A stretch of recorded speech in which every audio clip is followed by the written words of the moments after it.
Well, thank you, Bob. I'm here with really a broadcasting legend, Jerry Coleman. And, Jerry, your entire playing career, stop laughing, was with the New York Yankees. So I want to ask you, what's the journey that got you to be the San Diego Padres announcer? Well, because I lived in the West Coast. I wanted to get out here. But I was with the Yankees for over 27, 28 years as a player in the minor leagues and the big leagues, as a personnel director, handling their 7 minor league teams. I didn't know who was on the teams. And then I became a broadcaster. And that was the biggest surprise of my life. I got to tell you, I had no clue in the world I'd ever broadcast. You know what got me started? Howard Cosell. How so? He said, hey, why don't you become a broadcaster? I said, what? So he worked with me for about a year, and I kept going backwards. So finally I got the job with the Yankees. You know how they started me? How? First day in spring training, never been on the air. Mel Allen, Red Barber, Phil Rizzuto, all there. Jerry, why don't you do the first inning? I said, great. 3 ground balls to the shortstop. 12 men went to the plate. I couldn't keep score. I didn't know what town I was in. And I said, how could you do this to me, the biggest town in the United States? Now, why did you leave the Yankees, Jerry? Well, because I wanted to go to the West Coast, actually. And I was in the personnel business. And the personnel business is really great, see, because on February the 1st, I went to spring training. And sometime around late April, early May, I got back.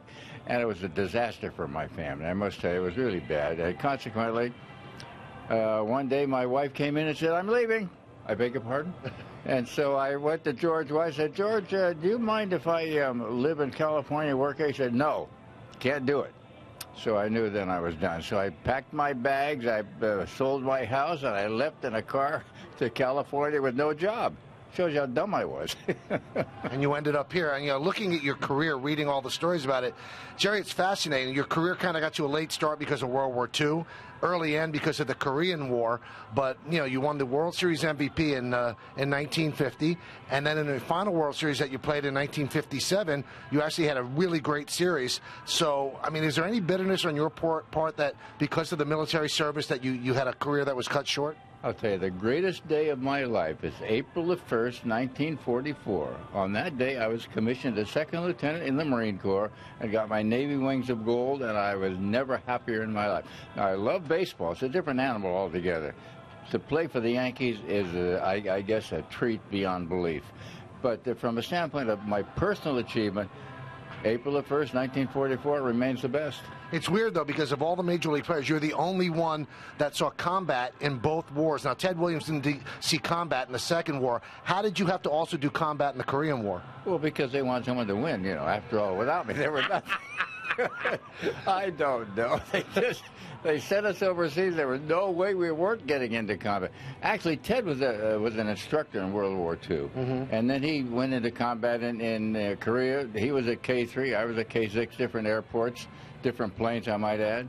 And he got really sick, and they had to send him home. He had some kind of a chest thing. So I saw him in Boston. I said, nice going, Theodore. I had to stay there to win the war, and you dumped me. I got a couple of quick things, because you touched so many different people in Yankee history. Joe DiMaggio, what was he like? Great. He was. I was with him for 4 years, 3 years and a couple of months, and I didn't know Joe well because he was over there, and I'm from San Francisco, so was he. He was 10 years older than me, but where I really got to know him, on the way to Vietnam, DiMaggio and Pete Rose and I were there for 2 months. And, of course, Joe was a very quiet guy and didn't say much of anything, but when we got there, he'd been retired 10 years. Nobody cared about Rose and Coleman. All they wanted to do was talk to DiMaggio, even though he'd been gone for 10 years. What was Mantle like? Mantle? Oh, I roomed with him for 2 years. And they did that because I was older and they wanted me to sort of temper him a little bit. How'd that work out? Absolutely great. Mickey didn't have his problems until after he quit.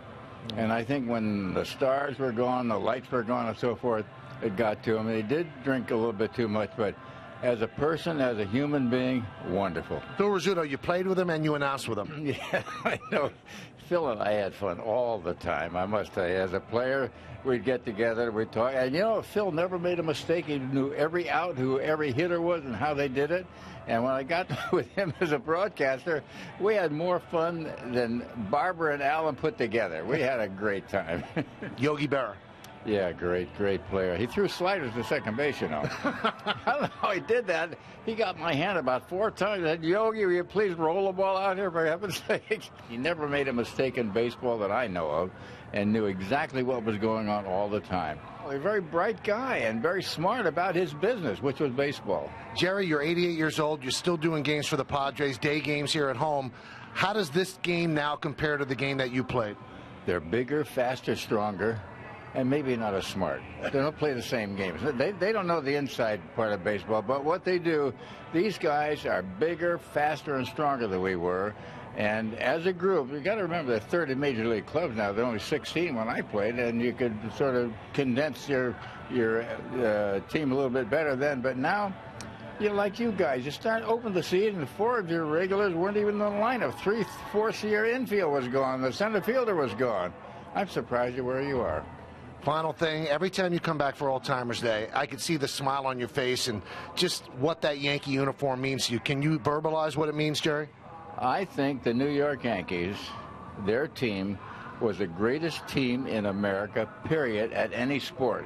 This before football. You know, football couldn't get on Yankee Stadium field until we let them when the season was over. And now they're a dominant force, where at the time that I played with the Yankees, we were the dominant team. We used to go from spring training to New York and look out the window on a train and people standing out waving to you as you went by. This is 6 o'clock in the morning. And it was a magical thing. I didn't realize it because I was just there working. But when I look back now, I think, God, I was lucky. Jerry, can we do this a couple of years? Well, let's see, my contract, I'll be 91 if I play it out, so I'll let you know. Sounds good. Thanks, Jerry. All right. That's Jerry Coleman. Back to you, Bob.